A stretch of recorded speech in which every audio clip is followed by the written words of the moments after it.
लंबी छुट्टियों के बाद कुछ दिनों पहले ही मैंने ड्यूटी रिज्वाइन की थी। फिर मेरे पास आया सेजल मेहता केस। इस केस ने मेरे जहन को इतना थका दिया कि लगने लगा मैं इस केस में एक अरसे से उलझा हुआ हूं। मैं जब भी इस लड़की के बारे में सोचता हूं तो एक अजीब ख्याल मेरे जहन को जकड़ लेता है। पुलिस वाले मृत विक्टिम से कभी मिल तो नहीं पाते, लेकिन फिर भी उन्हें विक्टिम की जिंदगी में उतरना पड़ता है कि उन आखिरी पलों तक पहुंचना होता है जहां उनका गुनहगार छुपा होता है। और इस लड़की की जिंदगी के आखिरी पलों में वो दास्तान छुपी थी जिसे एक भूल का नाम दिया गया था।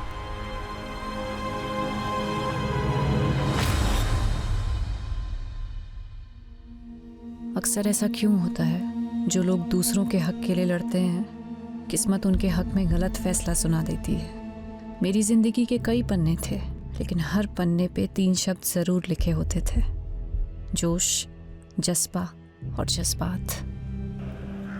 Case number 26, Aditya Jain versus Radhika Jain.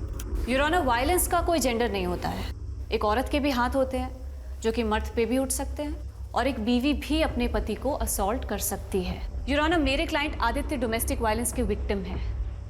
जब रिश्ते हिंसा की बलि चढ़ते हैं तब जज्बाती चोट जिस्मानी चोट से ज्यादा दर्द भरी होती है। एंड योर ऑनर, दर्द का भी कोई जेंडर नहीं होता है। योर ऑनर, और झूठ का भी कोई जेंडर नहीं होता। झूठ को सच बनाने की भूमिका चाहे जितनी भी अच्छी तरीके से कर ली जाए, लेकिन प्रूफ क्या है? योर ऑनर, ये आदित्य की मेडिकल रिपोर्ट्स हैं जिसमें उसकी पुरानी इंजरीज के प्रूफ हैं। योर ऑनर, आदित्य के फ्रेंड्स, नेबर्स हर कोई स्टेटमेंट दे चुका है और सबका यही कहना है कि वायलेंट आदित्य नहीं, राधिका है। योर ऑनर, अगर मेरे क्लाइंट चाहें तो काउंटर केस भी कर सकते हैं, बट हम कोर्ट का टाइम वेस्ट नहीं करना चाहते, इसलिए आई अपील कि इस केस को डिसमिस करके डिवोर्स ग्रांट कर दिया जाए। मुझे बहुत अफसोस के साथ कहना पड़ रहा है कि एक महिला होने के बावजूद भी सेजल जी इस केस को जीतने के लिए बहुत कुछ मैनिपुलेट कर रही है। आप अपनी दलीलें नहीं प्रूव कर पा रहे हैं तो कुछ भी कह रहे हैं, but I believe in justice your honour. Domestic violence act का कई बार गलत तरह से इस्तेमाल हुआ है, सो आई होप इस केस में एक ऐसा वर्डिक्ट आए जो कि सभी डोमेस्टिक वायलेंस एक्ट को वायलेट करने वालों के लिए एक बड़ा सबक हो। सेजल, मुझे अब विश्वास हो गया है कि तुम्हारी मदद से मैं ये केस जीत सकता हूँ। मैं तुम्हें बता भी नहीं सकता हूँ कि उस औरत के साथ मैं कितनी घुटन महसूस करता था। सेजल, कब से कॉल लगा रहा हूँ, फोन भी बंद है तुम्हारा। सॉरी प्रतीक, मैं कोर्ट रूम में थी। तो मुझे यहाँ क्यों बुलाया? पहले ड्राइवर समझ रखा है। वैसे सही है, तुम्हारा वेट करता रहूँ मैं हमेशा, है ना? सॉरी यार। Aditya, he is Prateek, my fiance. Hi. Hi. अब आपका ऑर्डर हो तो चले यहाँ से। See you on the verdict day. Let's go. Bye.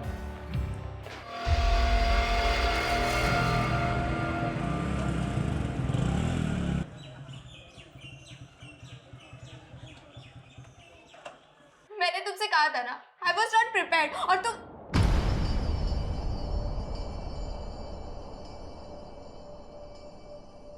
Anjali. क्या हुआ राघव? अंजलि रो क्यों रही थी? क्या किया तूने उसके साथ? क्या क्या मतलब? फ्रेंड्स हैं हम, हमारी भी पर्सनल बातें होती है। राघव, तू अभी इतना बड़ा भी नहीं हुआ है, और माँ की एब्सेंस में मैं तेरी बड़ी बहन ही नहीं, तेरी गार्जियन भी हूँ। क्या पका रही होती थी? ये क्या लैंग्वेज हुई राघव? हाँ, रुको, मैं अभी अंजलि से बात करती उससे क्या बात करोगी आप? हाँ, तो एक बात बता, तू इतना डर क्यों रहा है? कहीं तूने उसके साथ कुछ ऐसा वैसा तो? इनफ। दीदी, मैं आपको कभी पूछता हूँ क्या कि आप प्रतीक के साथ क्या क्या करती हो? हाँ, मेरी भी पर्सनल लाइफ है, सो प्लीज डोंट इंटरफियर। बहुत बदतमीज होता जा रहा है। सेजल, तुम ना छोटी सी बात को इधर का उधर ले जाती हो। यार, तुम उसे शांति से समझाओगी ना तो आई थिंक वो समझ जाएगा। So just relax, okay? चलते। बाहरी दुनिया से जूझना जितना मुश्किल होता है, उससे कहीं ज़्यादा मुश्किल उन रिश्तों से जूझना होता है जिनके लिए हम जीते हैं। अपनों की हार के आगे बाहरी दुनिया की जीत भी फीकी लगती है। आदित्य जैन वर्सेस राधिका जैन। इस केस के फैक्ट्स, स्टेटमेंट्स और प्रूफ्स पे बारीकी से गौर करने के बाद ये कोर्ट आदित्य जैन को डोमेस्टिक वायलेंस के चार्जेस से बरी करती है।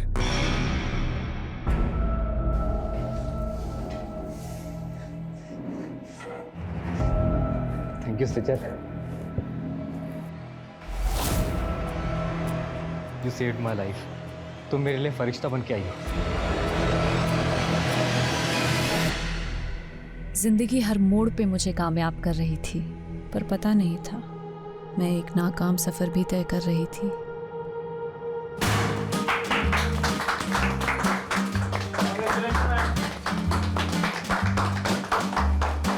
Many congratulation Sejal. मुझे पता था तुम ये केस जीत कर रहोगे। जिस डेडिकेशन, सिंसियरिटी और ईमानदारी से तुम काम कर रही हो, it's something to be appreciated. Thank you sir, लेकिन मुझे आपसे बहुत ज़रूरी बात। आज कोई काम की बात नहीं होगी। It's a celebration time. And listen guys, Sejal की जीत की खुशी में आज मैंने आप सब के लिए डिनर पार्टी अरेंज की है। एंजॉय। तुम्हें लग रहा है बॉस सेजल पे बहुत ज़्यादा मेहरबान हो रहे हैं। बड़े हाई प्रोफाइल केसेस इसके लिए रिजर्व करके रखे। हम तो सिर्फ पेपर वर्क करने के लिए ना।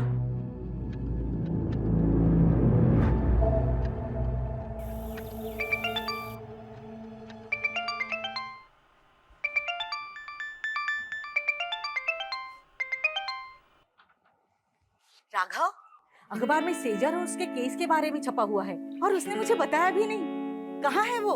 दीदी सो रही होगी माँ, मुझे भी सोने दो। 8 बज रहे हैं राघव, उठ और सेजल से कह मुझे फोन करेगी। दीदी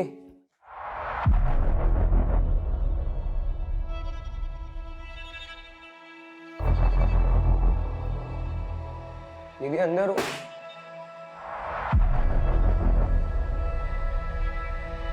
दीदी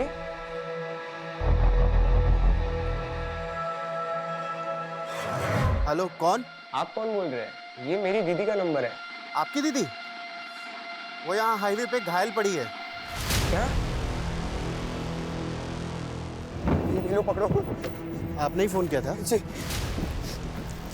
दीदी, दीदी, दीदी कुछ बोले ना। दीदी। राघव।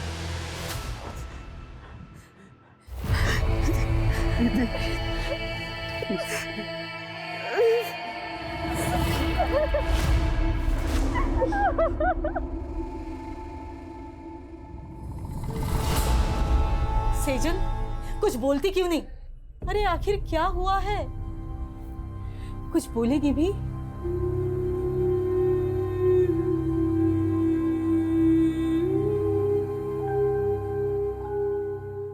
मुझे लगता है शायद दीदी के साथ। क्या?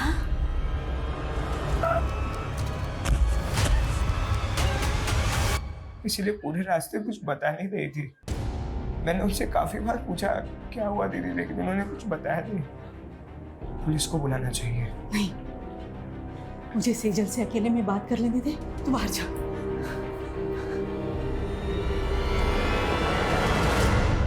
सेजल, मुझे बताना बेटा, क्या तेरे साथ किसी ने जबरदस्ती की?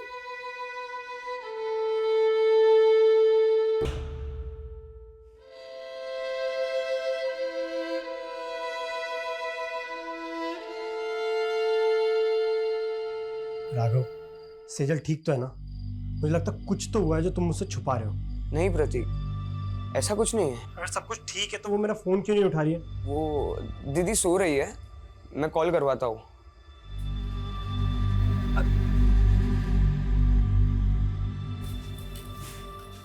पड़ोसी कुछ भी कह रहे हैं, तिल का ताड़ बना रहे हैं। लेकिन माँ सच सच बताओ, दीदी की तरह आप भी मुझसे कुछ छुपा नहीं रही हो ना? उन्होंने आपको बता दिया ना कि उनके साथ हुआ है। ऐसा कुछ नहीं है, डॉक्टर को दिखाया था ना सेजल को। मुझे भी उसकी परवाह है, तू फिक्र मत कर, वो धीरे धीरे नॉर्मल हो जाएगी। नहीं, यहाँ बैठे बैठे कुछ नहीं होगा। मैं दीदी को लेके जा रहा हूँ, काम करेगी तो उनका मन बदलेगा। ठीक है, मैं भी तेरे और सेजल के साथ वहां आती हूँ।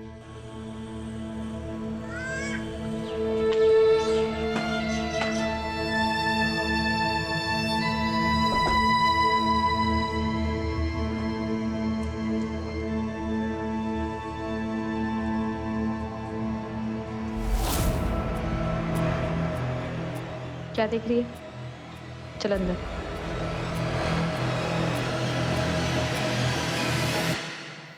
बेटा, तूने जिंदगी में कभी हार नहीं मानी। मैं तुझे ऐसे बुझा बुझा नहीं देख सकती।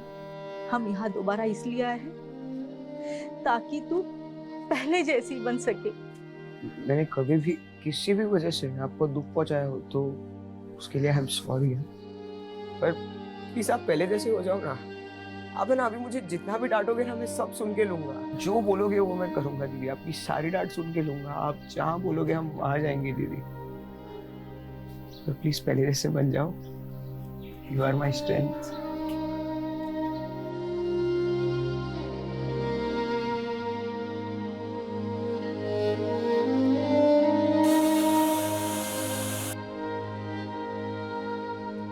अपने दर्द छिपा के मैं पहली बार एक झूठी जिंदगी जीने की कोशिश कर रही थी। सच मुझसे नाराज था या मैं सच से नाराज थी? मेरी दलीलें मुझे ही उलझा रही थी, पर अपना फैसला भी अब मुझे ही करना था। राघव, तू पक्का सेजल को लेके मुझसे कुछ छुपा नहीं रहा है ना? मैं भी पनवेल आ रहा हूँ। नहीं प्रतीक, वो हम आ गए हैं, सिर्फ 2 ही दिन हुए हैं। अरे तू सेजल का फोन क्यों बंद है? मेरी बात कर उससे। हाँ देखता हूँ। दीदी,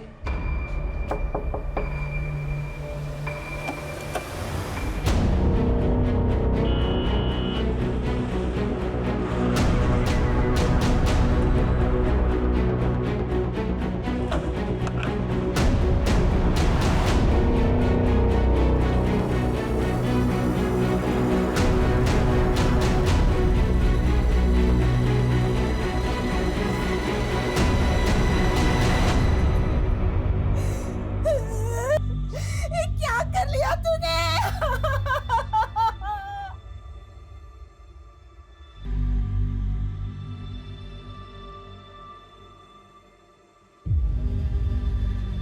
सर, ये देखो, मेरी शिकायत खुद से है, अपने आप से। मैं ऊपर वाले को थैंक्स बोलती हूँ जिसने मुझे ये जिंदगी दी, दुनिया के सबसे अच्छे माँ बाप दिए, प्यारा सा भाई दिया। लेकिन मुझे नहीं मालूम था मेरी एक भूल मुझे उनसे इतना दूर कर देगी। मुझसे बहुत बड़ी भूल हो गई जिसकी सज़ा मैं अपने आप को दे रही हूँ। मुझे हमेशा अफसोस रहेगा कि मैं आपका साथ छोड़कर जा रही हूँ। आपकी सेजल। शहर की एक युवा लॉयर सेजल मेहता की लाश घर में फंदे से लटकी पाई गई। क्या सेजल ने खुदकुशी की या ये एक हत्या है? ये सवाल फिलहाल पूरा शहर पूछ रहा है। ये सुसाइड नोट में सेजल ने किसी भूल का जिक्र किया हो। क्या भूल हुई थी? और उसके चेहरे पर चोट के निशान थे। वो चोटें कैसे आई? आप लोग बोलते क्यों नहीं है? ये सब माँ की भूल है सर। कैसी भूल? सर 15 दिन पहले होली की त्योहार की रात दीदी एक पार्टी में गई थी। वहाँ उनके साथ कुछ हुआ था सर। पूरी रात घर भी नहीं आई और सुबह सर मुझे लग रहा था उनके साथ हुआ था। सेजल किसकी पार्टी में गई थी? कहाँ गई थी? अच्छा सुन, मैं तुझसे कल बात करती हूँ। क्यों?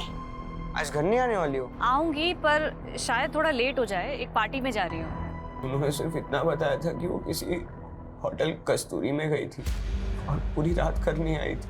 तो क्या ये भूल थी? या फिर आपको ये मालूम होता है कि आपकी बेटी के साथ हुआ है, आपने फिर भी पुलिस में कंप्लेंट नहीं की? उस भूल का जिक्र उसने इस खत में किया? मेरी बेटी का नहीं हुआ था सर। मैंने डॉक्टर से उसका चेकअप भी करवाया था। देखिए, सेजल को बहुत ही बुरी तरह से मारा पीटा गया है। कहीं ऐसी वैसी तो बात नहीं? मेरा मतलब है ये मैं कंफर्म नहीं बता सकती। अगर आप पहले सेजल को यहाँ पे लेके आए होते तो शायद मैं कुछ कंफर्म बता सकती थी। सेजल के साथ मारपीट किसने की थी? दीदी ने कुछ भी नहीं बोला था सर। वो ट्रॉमा में थी। लेकिन धीरे धीरे वो हमसे घुलने मिलने लगी थी। ऐसे कैसे सुसाइड कर सकती है वो? आप कहना क्या चाहती हैं? क्या कोई बाहर से आया और उसने जबरदस्ती आपकी बेटी को अंदर पंखे पर लटका दी?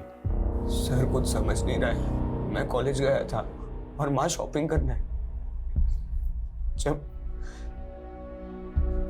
घर आए तो दीदी। माना सेजल ने खुद आप लोगों को कुछ नहीं बताया, पर फिर भी उसकी हालत देखकर आप लोगों को नहीं लगा कि आप लोगों को जानना चाहिए? कि पार्टी में उसके साथ क्या हुआ, किसने किया और क्यों किया? जानने की कोशिश की थी सर, बस इतना पता चला कि पार्टी उनके ऑफिस में थी। ऑफिस कहाँ पर है? Jawahar Nagar, JP associates. और सेजल आपको घायल अवस्था में कहाँ मिली थी? एमजी रोड सर, यहीं पे मिली थी मुझे बीबी। आसपास तो कोई सीसीटीवी कैमरा नजर नहीं आ रहा है। जादव सुनो, यहाँ आसपास लोगों से पूछताछ करो, पता करो किसी ने कुछ देखा है क्या।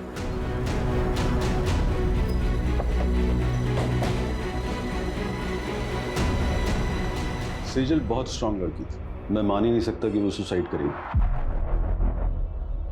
12 मार्च की रात आपके ऑफिस की तरफ से कोई पार्टी थी ना? हाँ, पार्टी तो थी।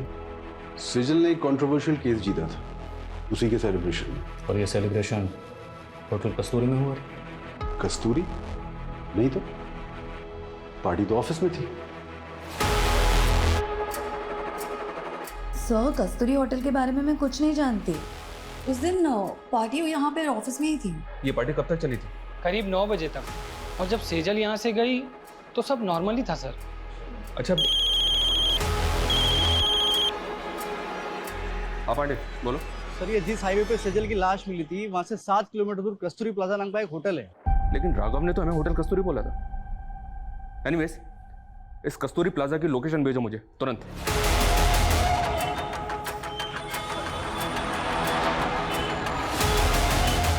नहीं सर, 12 मार्च को यहाँ कोई पार्टी नहीं थी। इस लड़की को आपने यहाँ देखा था?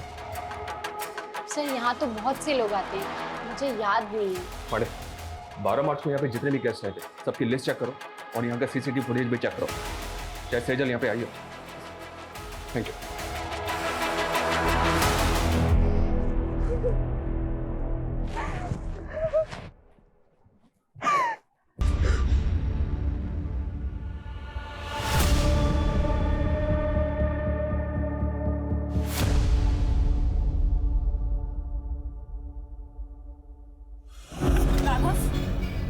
क्या है ये? मैंने मेरे बैंकिंग ऐप का पासवर्ड बता दिया तो तुम मिसयूज करोगे मेरे फंड्स का? किससे पूछ के तूने 35,000 रुपए निकाले मेरे अकाउंट से? मैं आपको बताने ही वाला था। और क्या करेगा तू इतने बड़े अमाउंट का? बोल।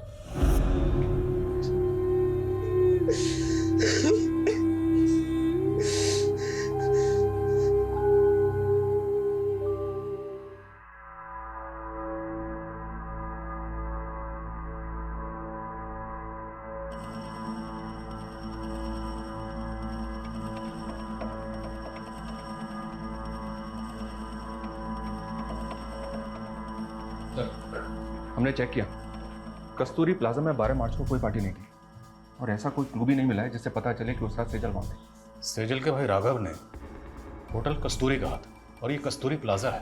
लेकिन सर, होटल कस्तूरी नाम से कोई होटल नहीं है उस एरिया में। पर पार्टी सेजल की ऑफिस में थी, ये तो पूरा स्टाफ में है। 12 मार्च की ऑफिस की फुटेज चेक करके देखते हैं सर, शायद कोई क्लू मिले जिससे पता चले कि उस रात सेजल के साथ हुआ क्या था।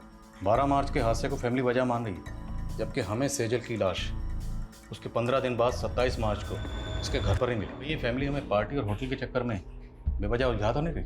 उनके बयान अटपटे तो हैं। भाई कह रहा है कि उसका हुआ था, माँ कह रही है कि उसका नहीं हुआ था। और ये सुसाइड नोट, इस सुसाइड नोट में सेजल ने किसी भूल का जिक्र किया। जब भूल से पूछा गया कैसी भूल, इस बात का उनके पास कोई जवाब नहीं। आपको लग रहा है ये मर्डर भी हो सकता है? मर्डर के एंगल को भी रूल आउट नहीं किया जा सकता। मर्डर, ये सुसाइड। 12 मार्च से लेकर 27 मार्च तक फैमिली की एक्टिविटी पता करो। 12 मार्च पे फोकस करो और पता करो कि 12 मार्च को सेजल ऑफिस के अलावा और कहाँ कहाँ गई थी। 13 मार्च से 24 मार्च के बीच ये फैमिली पनवेल में थी सर। तो पनवेल में अपने खबरियों को एक्टिव करो और पनवेल से लौटने के बाद 24 मार्च से लेकर 27 मार्च के बीच में फैमिली में क्या क्या हुआ सब पता करो। और जिस डॉक्टर ने सेजल को एग्जामिन किया था उससे मिलना पड़ेगा, और जिस लड़के से सेजल की मंगनी हुई थी उसे ही पूछताछ के लिए बुलाओ। मैंने 14 मार्च को सेजल का चेकअप किया था, उसके घाव 2-3 दिन पुराने थे। 6-7 जगह तो ब्लड क्लॉट्स हुए थे, ऐसा लग रहा था मानी जैसे कुछ बेल्ट की चीज़ें से मारा गया है। सेजल का हुआ था नहीं? मैं इसको लेके श्योर नहीं हूँ। इनफैक्ट मैंने सेजल के मॉम को भी बोला था। आपकी सेजल से कुछ बात हुई थी? उसने आपको कुछ बताया कि उसके साथ ये सब कैसे हुआ? मैंने सेजल को बहुत पूछा पर उसने कुछ बताया नहीं।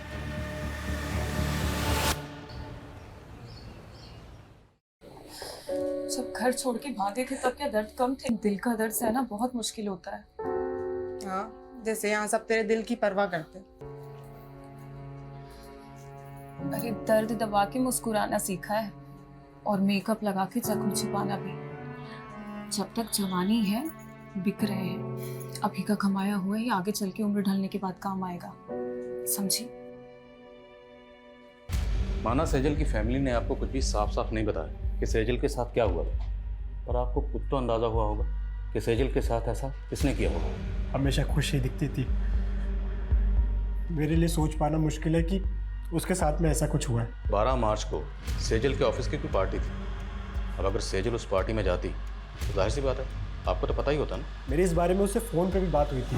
प्रतीक, बॉस ने ये केस जीतने की खुशी में एक पार्टी रखी है, लेकिन मुझे ये सेलिब्रेशन बिल्कुल अच्छा नहीं लग रहा है। पर हुआ क्या? मुझसे बहुत बड़ा गूफअप हो गया। गूफअप? कैसा गूफअप? सर क्लियरली मुझे कुछ नहीं पता है, but it was something related to her work.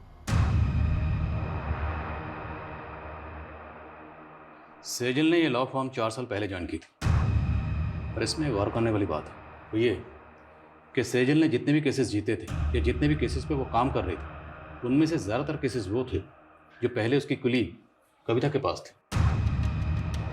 मतलब कविता के केस सेजल को दिए जा रहे, जबकि पहले सेजल कविता को असिस्ट कर रही थी। सर ऑफिस की फुटेज में भी हमने कविता और सेजल के एक और कलीग विकल्प को पॉइंट आउट किया था।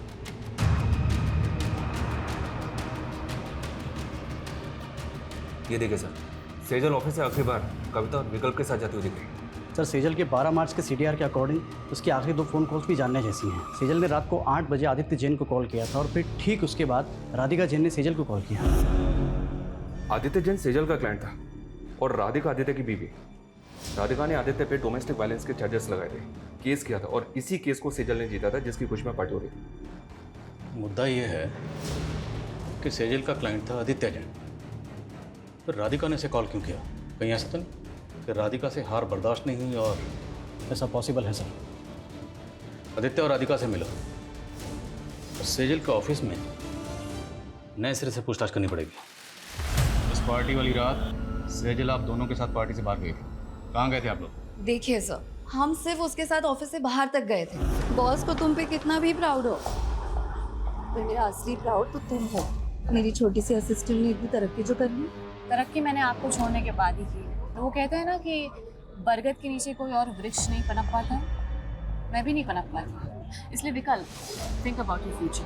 अच्छा, तो तुम शुरू से ही इतना बोलती हो? राज ना बहुत ज़्यादा मीठा बोल रही है। Thank you ma'am for appreciating me. Excuse me.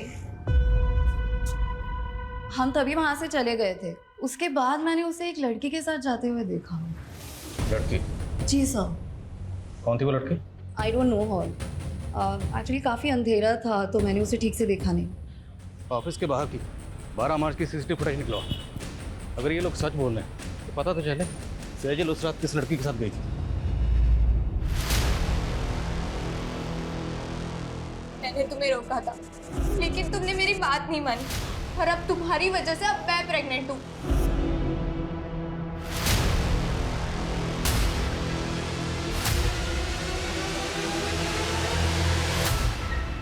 यार आज तो एक भी ग्राहक नहीं फंसा।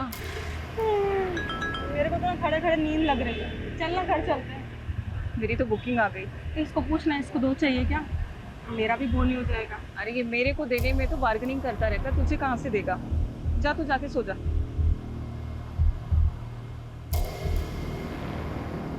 आदित्य से केस हार गई थी, वो भी सेजल की वजह से। तो फिर 12 मार्च की रात को आपने सेजल को किस इरादे से कॉल किया? नहीं सर, मैंने उसे कॉल नहीं किया था।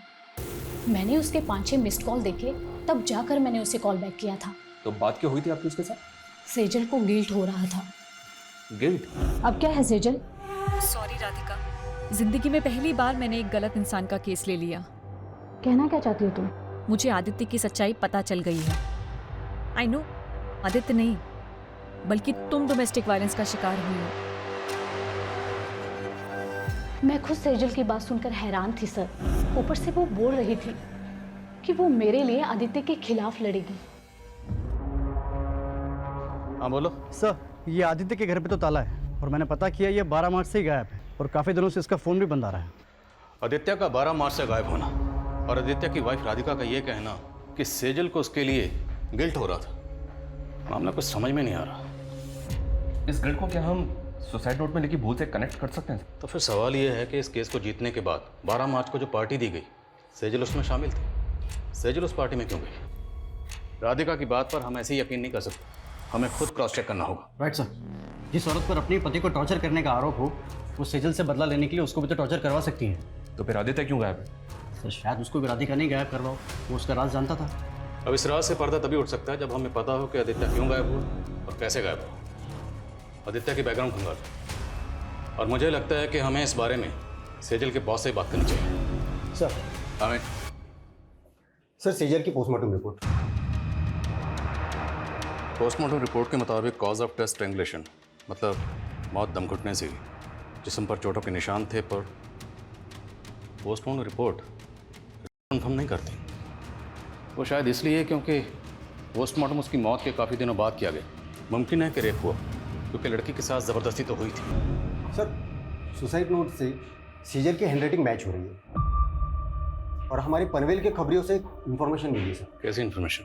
पनवेल में सेजल के चाचा चाची रहते हैं। पिछले 7 सालों से दोनों परिवार के बीच कोई बातचीत नहीं है। दरअसल सेजल के पापा की दुकान थी जो सेजल के चाचा ने हड़प ली थी। शैलेंद्र, मेरे पति के गुजरते ही तूने अपने रंग दिखाने शुरू कर दिए।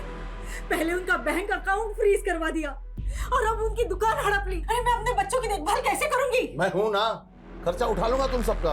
वो दुकान मेरे पापा की थी चाचा जी, आप वहाँ सिर्फ नौकरी करते थे और ऐसे कह रहे जैसे हम पे एहसान कर रहे हैं। बस सेजल, भाभी समझाओ इसको। भैया के बाद कोई नहीं है मेरे औलाद तुमको पालने वाला। पाला मेरे पापा ने है आपको चाचा, अपनी दुकान में काम देके, और आप हमें पालोगे। शैलेंद्र, जबान को लगाम दो इसकी, नहीं तो हाथ पैर जबान सब काट के रख दूंगा। और पूता है ना तो आके हासिल कर लेना वो दुकान। शैलेंद्र ने हमें सताया तो बहुत था सर, और शैलेंद्र के उस थप्पड़ ने सेजल के अंदर बहुत बड़ा परिवर्तन ला दिया था। कैसा परिवर्तन? लॉ पढ़ रही थी सर। उन्होंने ठान लिया था कि चाचा से हमारा हक लेकर रहेगी। दिन रात उन्होंने पढ़ाई की और उसके साथ साथ पार्ट टाइम जॉब भी करती थी। चाचा के खिलाफ केस की पैरवी उन्होंने खुद की थी सर। उसने अपने जीवन की हर लड़ाई जीती थी सर। समझ में नहीं आता खुद से कैसे हार गई। क्या लगता है आप लोगों को, क्या शैलेंद्र सेजल के साथ ऐसी ज्यादती कर सकता है? सर, आप 7 साल पुरानी बातें कुरेद रहे हैं और इन बातों को हम कब का भूल चुके हैं। हमने हमेशा सेजल और राघव को अपने बच्चों की तरह माना था। विश्वासघात उन्होंने किया। उस दुकान पर इनका भी बराबर का हक था, लेकिन सेजल ने चालाकी से। छोड़ना अभी सब बातें, कहिए और कुछ है जो आप पूछना चाहते हैं? 12 मार्च को किधर थे आप? यही पनवेल में। पनवेल में कहाँ पे? अपने घर पर ही था। आई डोंट बिलीव राधिका सच बोल रही। राधिका अपने हस्बैंड आदित्य को टॉर्चर करती थी and it's proven in the court. अगर सेजल को केस जीतने के बाद ऐसा कुछ लगता तो सबसे पहले वो मुझे बताती। सेजल के मंगेतर ने बताया कि वो काफ़ी दिनों से परेशान थी, और जब उसने बार बार पूछा सेजल को कि किस बात को लेकर परेशान है, तो सेजल ने बताया कि उससे काम में गुफ्तगू हो। अब जैसे कि आपने कहा कि सेजल सबसे पहले अगर कुछ होता तो आपको बता दें, तो अगर इस गुफ्तगू का ताल्लुक राधिका के केस से नहीं है तो फिर किस बात से, जिसको लेकर सेजल परेशान थी? ऐसा कुछ नहीं था, और आप ये बेकार के सवाल करके अपना टाइम वेस्ट कर रहे हैं। सर, मैंने आदित्य के कुछ रिलेटिव से बात की, लेकिन किसी को नहीं पता कि आदित्य इस वक्त कहाँ पे। आदित्य मोती नगर की कंपनी में मैनेजिंग डायरेक्टर था। वहाँ इंक्वायरी करो, शायद कुछ पता चले। सर, इसमें 12 मार्च की सेजल के ऑफिस की बाहर की फुटेज है। सर, इसमें वो इस लड़की के साथ बाहर जाते हुए दिख रही है। कौन है ये लड़की?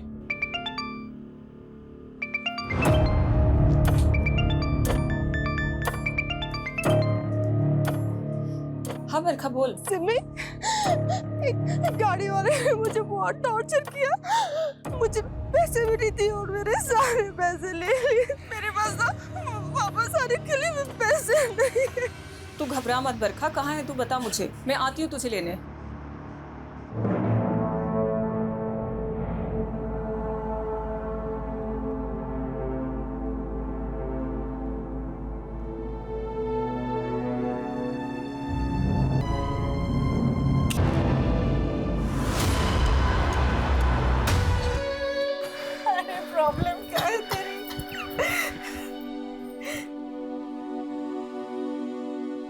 क्या चाहता है तू? फिर से मैं वही दिन देखूं? हाँ?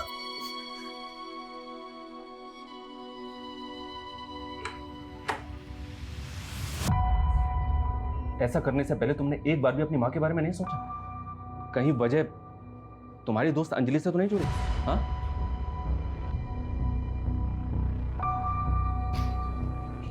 ये देखो, और मैं बताऊं कि 12 मार्च की रात को अंजलि सेजल से मिलने क्यों गई थी? 35,000 रुपए राघव कोई छोटी मोटी रकम नहीं होती है।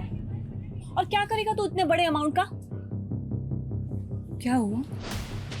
सच सच बता, बात क्या है? दीदी,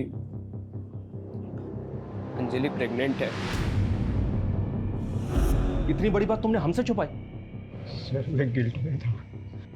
कहीं मेरी इसी भूल की वजह से तो दीदी ने, सॉरी।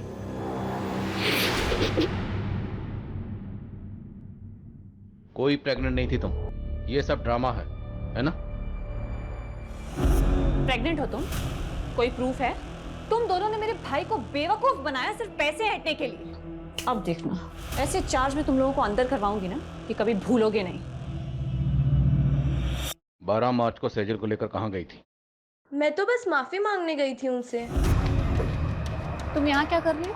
मुझे माफ कर दो दीदी, प्लीज मेरे खिलाफ कोई केस मत फाइल करना। तुमने गुनाह किया है तो सजा तो तुम्हें दिलवा के रहूंगी मैं। नहीं दीदी प्लीज। वो वहाँ से चली गई थी, कहाँ गई वो मुझे नहीं मालूम है। तो हम मालूम कर लेंगे। जरा इन दोनों को मालूम पर घुमाओ। जी सर। अंजलि की बात छुपाए, पर हमें अभी तक किसी भी होटल कस्तूरी का पता नहीं चला है। दीदी ने मुझे यही बोला था कि वो उस रात होटल कस्तूरी जा रही थी। अगर होटल कस्तूरी वाकई है तो कहीं तो होगा। हर छोटे मोटे होटल की लिस्टिंग करो और ढूंढो होटल कस्तूरी को। और सेजल अपने भाई राघव को एमजी रोड पर मिली थी। एमजी रोड से लेकर सेजल के ऑफिस तक जहां जहां सीसीटीवी है सबकी फुटेज निकलाओ, फुटेज स्कैन करो। सर, ये आदित्य जिस कंपनी में एमडी था वहां से अचानक से रिजाइन करके चला गया। ऑफिस में इंक्वायरी की तो पता चला कि ये वहां पे काम करने वाली लड़कियों को फेवर देने के लिए उनका शादी था। ये बात आदित्य के ऑफिस की एक लड़की ने सेजल से कांटेक्ट करके उसे बताई थी। तो पूरे चांसेस हैं कि आदित्य की वाइफ राधिका का बयान सही है कि सेजल उसके खिलाफ एक्शन लेने वाली थी, क्योंकि आदित्य 12 मार्च से ही गायब। आदित्य के ऑफिस से उसके बारे में एक और लीड मिली है सर। शायद ही अपने मामा के घर पहुंच सकता है। भागा नहीं था मैंने रिजाइन किया था। तुम 12 मार्च से गायब हो। 12 मार्च मतलब उसी दिन जिस दिन सेजल मैंने कुछ नहीं किया है। मुझे अपने लॉयर से बात करनी है। अपने लॉयर को तो तूने मार दिया। अब किससे बात करेगा? बोल, क्यों मारा सेजल को? देखो, मुझे डराना मत। मुझे क्या लग रहा है तेरे साथ हम यहाँ पर टाइम पास कर रहे हैं? हाँ, और मोलेस्टेशन के चार्जेस लगे हैं तुझे, और तेरे ऑफिस की कई लड़कियों की रिकॉर्डिंग स्टेटमेंट है हमारे पास। बोल अब। मेरे पास प्रूफ्स हैं तुम्हारी असलियत के। मुझे तो खुद पे गुस्सा आ रहा है कि तुम्हारे की पैरवी की मैंने। पर थैंक्स सेजल, तुम्हारी वजह से मैंने केस जीत लिया। मैं राधिका के साथ मिलकर काउंटर केस करूंगी तुम्हारे खिलाफ। कल ही वारंट निकल जाएगा तुम्हारा। मैं डरकर भागा जरूर था, लेकिन मैं सच बोल रहा हूँ, मैंने सेजल के साथ कुछ भी नहीं किया है। राइट सर, मैं पता करने की कोशिश करता हूँ।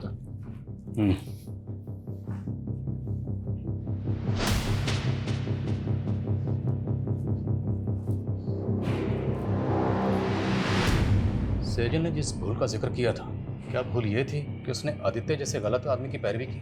अगर हाँ, तो फिर वो 12 मार्च से लेकर 27 मार्च तक खामोश क्यों थी? और कोई भी भूल इतनी बड़ी कैसे हो सकती है जिसकी वजह से सेजल जैसी लॉयर सुसाइड कर ले?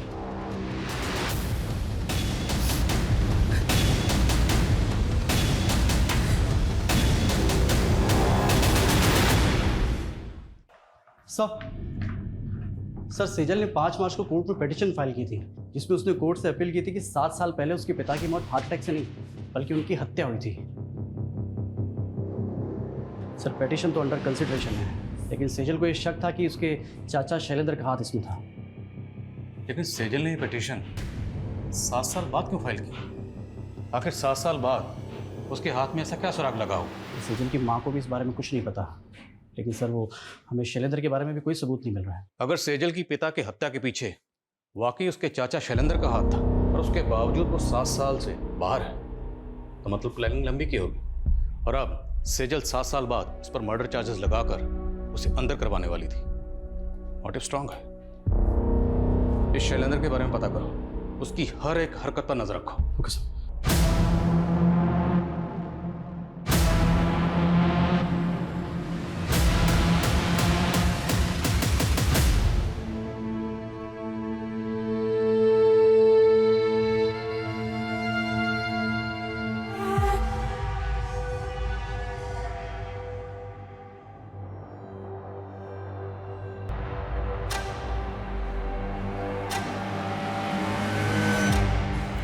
रोज पेट पे लात मारती हूँ मैडम।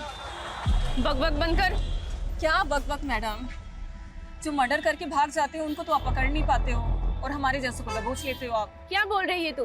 किसका मर्डर? मेरी दोस्त का मर्डर। 6 महीने पहले 12 मार्च को हाईवे रोड पे मेरी दोस्त को मार दिया गया था। उसकी सुनवाई हुई अभी तक?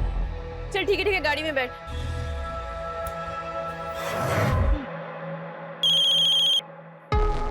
हाँ बोल। सोनू खबरी बोल रहा हूँ साहब। वो आपके हाईवे वाले केस का क्या हुआ? उन्होंने की बोला है क्या? अरे साहब वो क्या है ना कि मैंने सुभाष नगर पुलिस को एक चकले का टिप दिया है और वहाँ पे एक प्रोस्टिट्यूट बोल रही है कि उसकी फ्रेंड का 2 महीने पहले वहाँ पे मर्डर हुआ। मर्डर? हाँ साहब। क्या 12 मार्च को एमजी रोड पर एक और मर्डर हुआ? हाँ सर, और सेजल भी 2 महीने पहले एमजी रोड पे बेहोशी की हालत में मिली। वो लड़की कौन थी जिसके बारे में खबर नहीं होता है? सर उसका नाम सिमी है, प्रोस्टिट्यूट है, आज ही अंदर हुई है। इस सिमी से मिलकर चांस ले, शायद कोई काम की बात पता चले। साहब मेरी दोस्त थी बरखा, उसका एक्सीडेंट हुआ था। लेकिन आपने तो पहले कहा था कि मर्डर हुआ था। साहब किसी ने जानबूझकर उसको गाड़ी से उड़ा दिया था। ताकि किसने जानबूझ के उड़ाया था? हाँ बरखा बोल। मेरे पास तो वापस आने के लिए पैसे नहीं। तू घबरा मत बरखा, कहाँ है तू बता मुझे। मैं एमजी रोड पे गाड़ी वाला एक लड़की को फेंक दिया, ग्रे कलर की गाड़ी। मुझे कुछ समझ में नहीं आया और उसके बाद उसका एक्सीडेंट हो गया। बरखा ने आपको उस गाड़ी का नंबर बताया था? नहीं साहब, लेकिन बरखा ने बताया था कि ग्रे कलर की कोई कार थी। आपकी बरखा से बात कब हुई थी? मेरा मतलब तारीख क्या थी? सर 12 मार्च को रात के 2-2:30 बजे के आसपास। 12 मार्च की रात को सेजल जहां पर जख्मी हालत में मिली थी उस जगह पर सीसीटीवी नहीं है, लेकिन वहां से 3 किलोमीटर दूर एक सिग्नल है, वहां पे सीसीटीवी है। और रास्ते में कोई भी राइट या लेफ्ट टर्न नहीं है, सीधा रास्ता है। उस सीसीटीवी की फुटेज स्कैन करो, जितनी भी सफेद रंग की गाड़ियां दिखती हैं सबकी लिस्टिंग करो। सर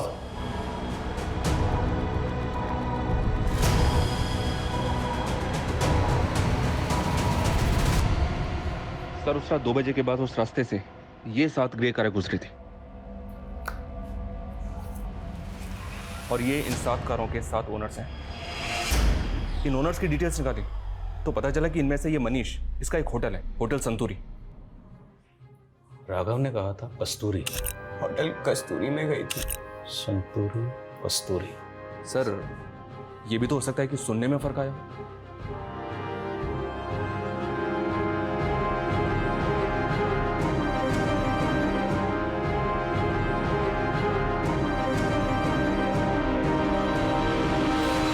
मेरा यकीन कीजिए सर, मेरी सेजल से कोई दुश्मनी नहीं थी। मैं तो बेकार में ही अपने दोस्त के लफड़े में फंस गया। कौन दोस्त?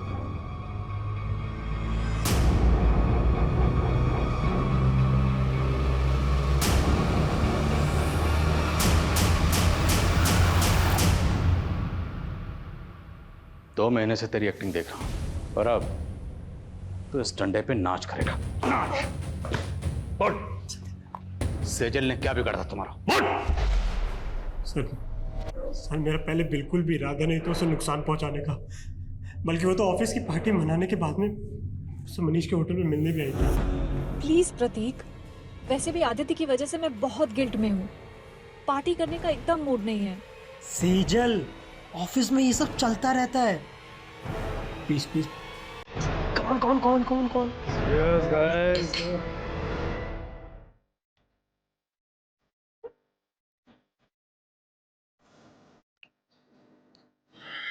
सेजल,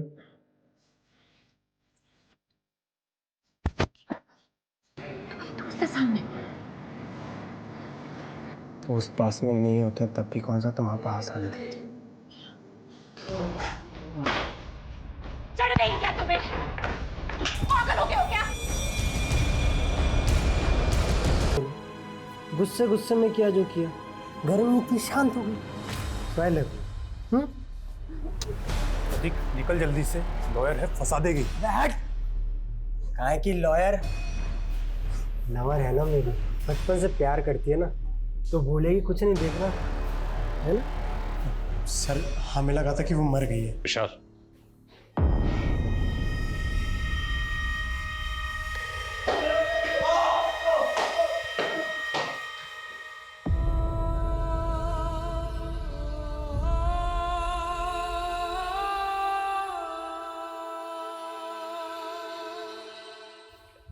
सर सेजल के साथ उसके अपने मंगेतर ने इतना सब किया, फिर भी वो 15 दिन तक चुप रही। जबकि सेजल कोई आम लड़की नहीं थी, एक लॉयर थी, एक ऐसी लॉयर जो लोगों के इंसाफ के लिए ईमानदारी से लड़ती थी। सेजल प्रतीक को बचपन से प्यार करती थी। उसने प्रतीक पर आंख बंद करके भरोसा किया, लेकिन प्रतीक ने उसके भरोसे को तोड़ा। जब इंसान को किसी अपने सबसे ज्यादा करीबी से धोखा मिलता है तो उस इंसान का पूरी इंसानियत से भरोसा उठ जाता है। सेजल के साथ भी यही हुआ। उसने अपने सुसाइड नोट में यही लिखा कि उसे लग रहा था कि प्रतीक पे भरोसा करके उसने अपनी जिंदगी की सबसे बड़ी भूल की। वो भूल जरूर थी, लेकिन सबसे बड़ी नहीं। सबसे बड़ी भूल थी उसका अपनी जिंदगी को खत्म करना, खुदकुशी करना। हम सब की जिंदगी में दुश्वारियां आती, परेशानियां आती, लेकिन उन परेशानियों से लड़ते हुए, दुश्वारियों से जूझते हुए, जद्दोजहद करते हुए जिंदगी में आगे बढ़ना होता है। इसी का नाम जिंदगी है। मौत किसी मसले का हल नहीं है।